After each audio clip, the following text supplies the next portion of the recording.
Što znači biti profesionalan?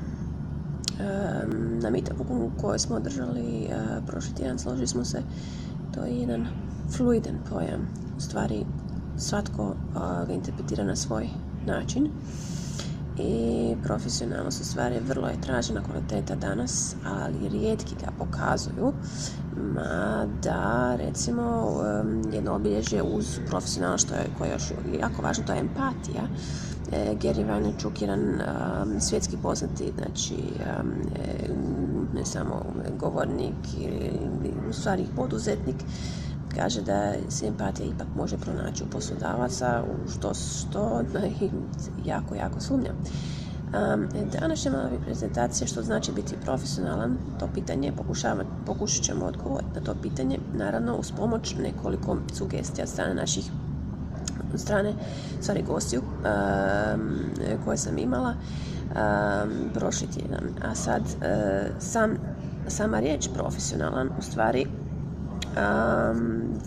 vrlo je diskutabilno što se tiče značenja, što znači ne samo značenja, nego u stvari slike koju mi imamo o toj profesionalnosti danas. Slika iza u pozadini i jedna sportska slika, kao što vidite, iz kataloga fotoaparata za Nikon kao marke. Sad, trkači, profesionalci, profesija, disciplina, discipliniranost. Profesija se najviše vezuje uz sport. Kad sam pogledala samo značenje riječi profesionalizam, naišla sam najčešće na odgovor, znači da se to stavlja u kategoriju sporta. Profesionalci su sportaši jer znaju u stvari koliko truda treba uložiti kako bi postigli uspjeh. I mi svakodnevno u stvari na radnom mjestu također moramo biti profesionalni. Znači, profesionalnost, sport, terminologija.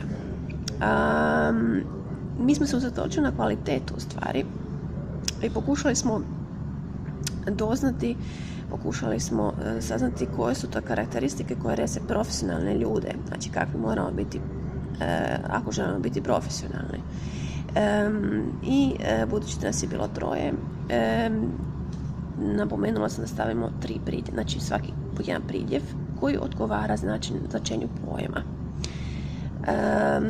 Znači, kakvi to moramo biti ako želimo biti profesionalni ili kakvi već jesmo sada i pokažemo znake profesionalnosti. Prva osoba rekla ljubazna, biti ljubazna ili ugodna u komunikaciji. Najčešće ćemo uvijek imati u komunikaciji to ovu u međuljudskim odnosima. Mada, znači imamo komunikaciju, imamo pismenu i neverbalnu. U komunikaciji, znači ljubaznost i ugodnost. Biti prijazan i susretljiv, znak je profesionalnosti. Druga osoba rekla je biti direktan u komunikaciji, iskren, ne okolišati. U toku razgovora nametnulo se i jedan pojam kalkuliranost. Kalkulirati, planirati, znači to je isto jedna osobina profesionalizma. Ko planira, taj je profesionalan. Tu se nisam složila sa pojmom kalkulacije, jer kod meni malo ima čak i negativan prizvuk, ali eto, znači biti direktan u komunikaciji. I uviđavnost, obzirnost, otvorenost, to je možda malo širi pojam, je nešto što ja smatram, recimo, odliku profesionalizma, biti uviđavnom u odnosima i u komunikaciji. Znači, uvijek imate obzira i uvijek sagledati stvari i iz druge perspektive, a tek onda djelovati. Situacije koje smo navele znači na tom meetupu, 3 razne situacije, komunikaciju oči, pismena, pogotovo pismena, gdje smo se složili. Stvari, tu sam navela jednu situaciju samo iz osobnog iskustva. Osoba koja je na vrlo visokoj poziciji, to u HR kadru, koristi se jednom kraticom koju ni sama nisam znala da postoji, nisam znala što znači, a to su 3 slova O i to štampana.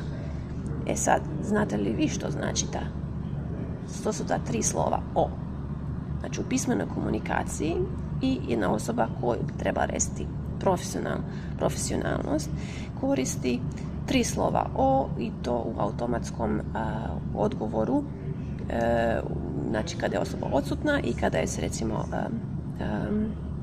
kada joj se piše e-mail, odmah se automatski izbaci taj odgovor na engleskom I'm OOO.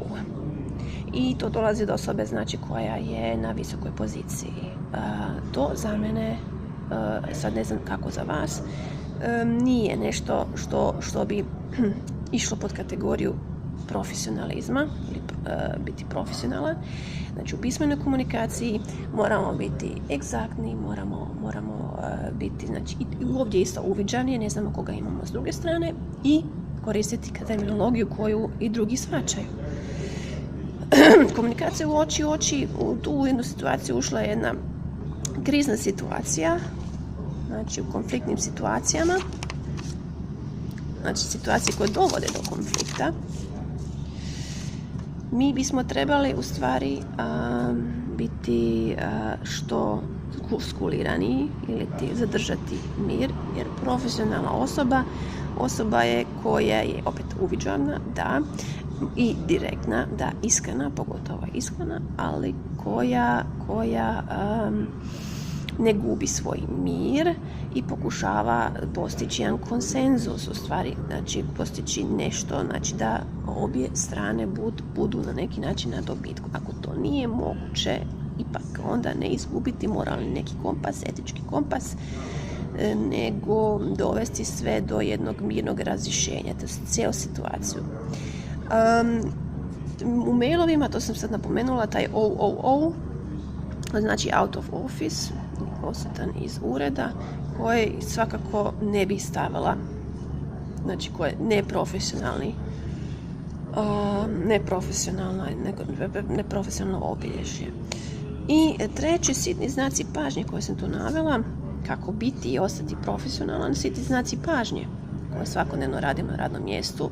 Recimo, u mojem slučaju, kucati prije nego što uđete na vrata nadređenog ili vaše kolege, nikad ne znate u kojem ćete ga u poziciji ili u poziciji naći. Ne samo zbog toga, nego to je znak i dobrog odgoja. Znači, značak je dobrog uzornog ponašanja. Isto, recimo, i kontakt očima, profesionalnost, znači to kucanje na vrata, a i, znači, ne bi se sad vratila opet na mailove, ali nameće mi se opet jedan primjer za mailove, a to je kod mailova, recimo, oslovljavanje, recimo u prvom mailu poštovani, ali kad saznate kome pišete, onda ili koja je osoba koja odgovara, uvijek stavite i ime osobe, ili prezime, znači gospođa, gđa ili gospodin, taj, uvijek ga imenujte. Bez obzira to što to on možda ili ona ne čine.